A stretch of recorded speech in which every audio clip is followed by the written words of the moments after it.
Hello, and welcome back.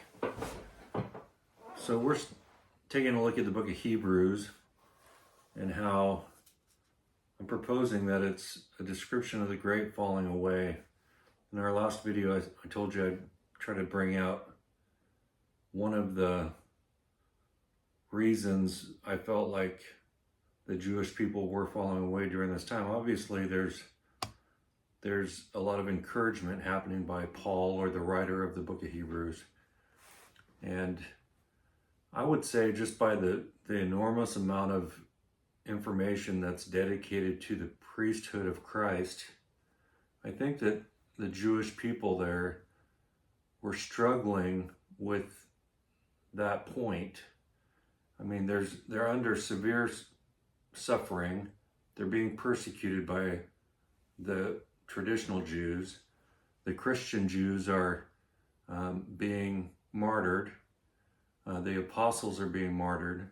Paul, within the next 8 years, will be martyred. So Paul's trying to, in chapter 6, my Bible has it, the danger of falling away. Chapter 5, he really goes into the priesthood of Christ. It says in verse 1 of chapter 5 in Hebrews, "For every high priest taken from among men is ordained for men in the things pertaining to God." And then he skips down and he talks about Jesus in verse 5 and 6, and how that he's a priest after the order of Melchizedek.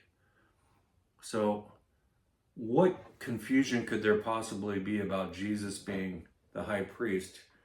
This isn't a problem that we have today as Christians. I mean, most of the people I know, they believe that Jesus is our high priest, and he made sacrifice for us, that he's sitting beside the Father on the throne. Later in Hebrews chapter 9 and 10, it describes how he only had to make one sacrifice and then he could sit down. He didn't have to do animal sacrifices day after day after day after day and annual sacrifices. His body was a sacrifice that was pleasing to God for all of man's sin. And so he makes this one sacrifice as our high priest, and it's good to cover the sin of all of mankind. So, but here's the problem. Jesus wasn't out of the tribe of Levi. Remember, Aaron was one of the first high priests back in Moses' day. But this reference to Melchizedek precedes even him. You have to go all the way back to Genesis chapter 14, I think it is. Yeah, it's Genesis 14. Abraham has just defeated a group in battle, and he's coming back in Genesis 14, verse 17 and 18 and 19. It says, "And Melchizedek the king of Salem brought forth bread and wine, and he was the priest of the Most High God. And he blessed him and said, Blessed be Abraham, for the Most High God, the professor of heaven and earth. And blessed be the high God, which hath delivered thine enemies into thine hand. And Abraham gave him tithes." So this is a high priest of God prior to Abraham having lineage of Israel. This is Abram. He's giving tithes to this king of Salem, the king of righteousness in another description.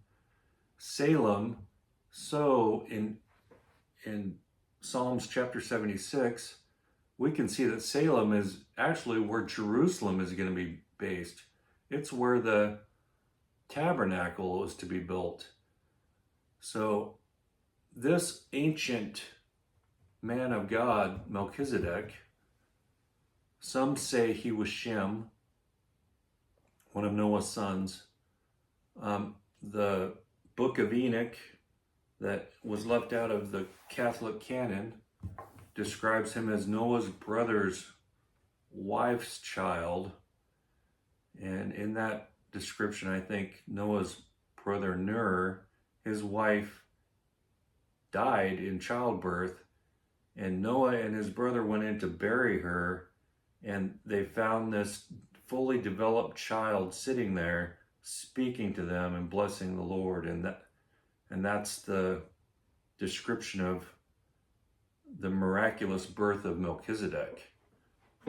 Now, I don't think that we can pinpoint if it was Shem or if there was some miraculous birth of a high priest given to man from God.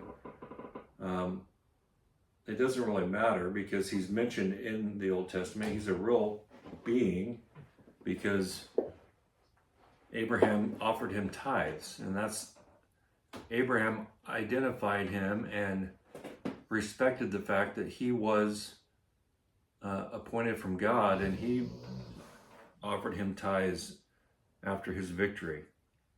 So back here in Hebrews chapter 5, he mentions in verse 6, and he saith in another place, thou art a priest forever after the order of Melchizedek.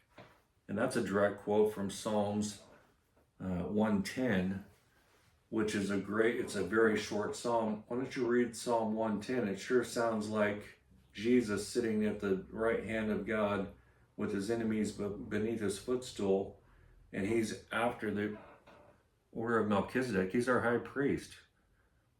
So who is Melchizedek? It's very interesting to study that. It doesn't really matter, but it gives legitimacy to Christ's priesthood, because if Melchizedek was a legitimate priest that Abraham offered tithes to in his very young years, way back in Genesis 14, then of course God can assign Jesus as our high priest, even though he wasn't out of the tribe of Levi. Looking at the tribe of Levi and trying to say, well, Jesus isn't from the tribe of Levi, how could he be a high priest? He's from the tribe of Judah, which gives us our rulers. If you get lost in that small way of looking at the priesthood through the tribe of Levi, then you're going to miss the story of Christ and how he is our high priest today.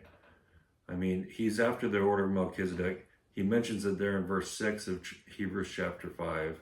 And then he mentions it again in verse 10, called of God and high priest after the order of Melchizedek, of whom we have many things to say and hard to be uttered, seeing ye are dull of hearing. This is the group that's falling away.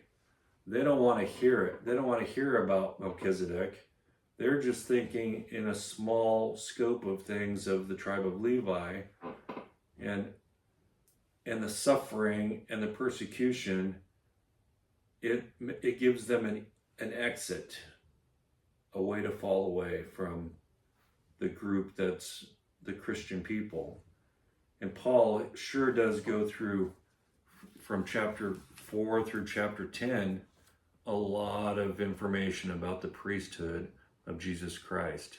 And then he continues in chapter 11, encouraging them by all of the great witnesses of faith. And then we go into chapter 12, and he talks about how the New Jerusalem is arriving, that they are on the mountaintop. They're at the precipice of this arrival. And I hear something that I think is beautiful. Melchizedek, he's an ancient ruler of righteousness in Salem, in Jerusalem, in that region, the ancient Jerusalem. Jesus visits them in their present day Jerusalem, the Bible day of Jerusalem, and he gives his life for mankind on Golgotha.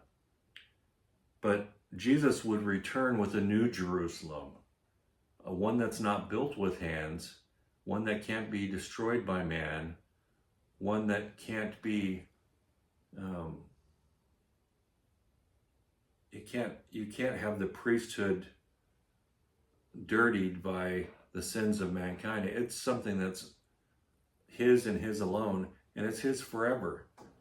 As we look at that, we see beautiful pictures. I think Melchizedek is a picture of Christ in the Old Testament. There's only a few verses about him. There are some that say they believe that became a title, like Caesar. Caesar was a title of many leaders, and it's possible that there was a priesthood that had titles of Melchizedek after this one man was there leading as the high priest. And that's possible. I'm not going to say that that's not possible. But whether he had a miraculous birth, whether he was one man, whether it was Shem, one of the sons of Noah, who took his place in the Jerusalem area, no matter what it is, it's a picture of the priesthood of Jesus Christ. That I'm clear about, and I hope that you are as well. This great falling away was a difficult time. We know that, it's almost been 35 years since Christ, 27 to 35 years since Christ was crucified. That's a long time to be persecuted. That's a long time to suffer and deal with the things that they were dealing with. Paul encourages them to look at Melchizedek for validation of Christ's priesthood. And I hope that we can see that today. Even though we don't struggle with Christ's priesthood, I think we need to understand what the writer of Hebrews was trying to answer, and what he was trying to allow us to see that Jesus would be this. He is the same in the past, in the present, and forever. And this priesthood is a forever priesthood, even here today. And thankfully, I feel like Christ is sitting on the throne, ruling. He's reigning over the kings of the earth. He's our high priest. We can approach him. And many of you believe the same thing. I hope that you can start to see that this book of Hebrews is mainly addressing the priesthood of Christ for that generation. I want to answer some other questions from the Apostle Paul in our next video. I think we'll look at preaching the gospel to the ends of the world in order for Christ to return. If Paul, I believe, gives an answer that he helped complete that. So I hope that you'll visit me for that video. And have a nice day.